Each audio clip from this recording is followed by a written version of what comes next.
Second place. So, I just heard yesterday that Walmart said Thanksgiving was 25% more expensive under Biden. That's a big number to me because Walmart is respected. Walmart is Walmart, and they are giving you real prices. So that would mean the whole series of pricing and costs, groceries and everything else, was a con job. They called it affordability, but it was a con job by the Democrats. The Democrats are good at a few things: cheating in elections and convincing people with facts that aren't true. It was 25%. Walmart announced it 2 days ago. This year, Thanksgiving will be 25% cheaper than it was a year ago under Sleepy Joe, as you call him.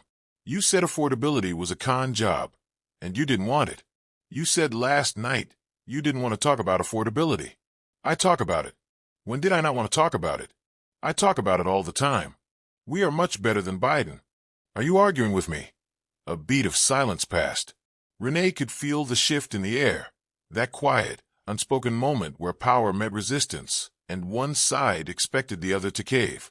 She'd seen it before, in briefings, on bases overseas, in training exercises meant to prepare sailors for the world outside the Navy. She knew better than to push, but she also knew her rights. "I'm just saying," she replied, voice calm. "My taillights were checked a few weeks ago, but if there's an issue, I can get it fixed." "Step out of the car." Briggs cut her off like he hadn't heard a word. Renee exhaled slowly. She glanced toward the traffic ahead. No witnesses. She tapped her fingers against the steering wheel once, then reached for the door handle. "Mind telling me why?" she asked. Briggs tilted his head, smirking. "Because I said so." She let that hang in the air for a second, then unbuckled her seatbelt and pushed the door open. The night air was cooler than she expected. She stepped onto the pavement, her posture relaxed, but measured. She wasn't looking for a fight, but she wouldn't be bullied either. Briggs took a step back, scanning her. She could feel him sizing her up, deciding how much he could get away with. "Turn around," hands on the car. This time she hesitated. For what reason? Briggs took a step closer, his smirk disappearing. "Are you resisting?" Renee held her ground. "No, I'm asking a question." A flicker of something crossed his face, annoyance, amusement, maybe both. Then, without warning, he reached for his radio. "We got a non-compliant driver here," he muttered into the speaker. Then louder. "Turn around." Her pulse picked up, but her expression stayed neutral.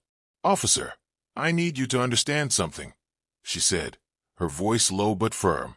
"I know exactly what I'm allowed to do, and I know exactly what you can't do." Briggs didn't like that. His jaw tensed. "You're under arrest," he snapped, reaching for her wrist.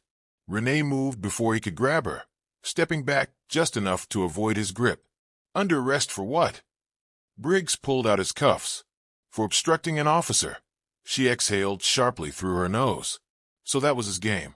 Her military training kicked in. Heartbeat steady, breathing even. She knew she had two choices: comply and fight this later, or push back and risk escalation. She wasn't about to become another statistic. With slow, deliberate movements, she turned, placing her hands on the roof of her car. The metal was cool against her palms. Briggs wasted no time yanking her arms behind her back, tightening the cuffs far too much.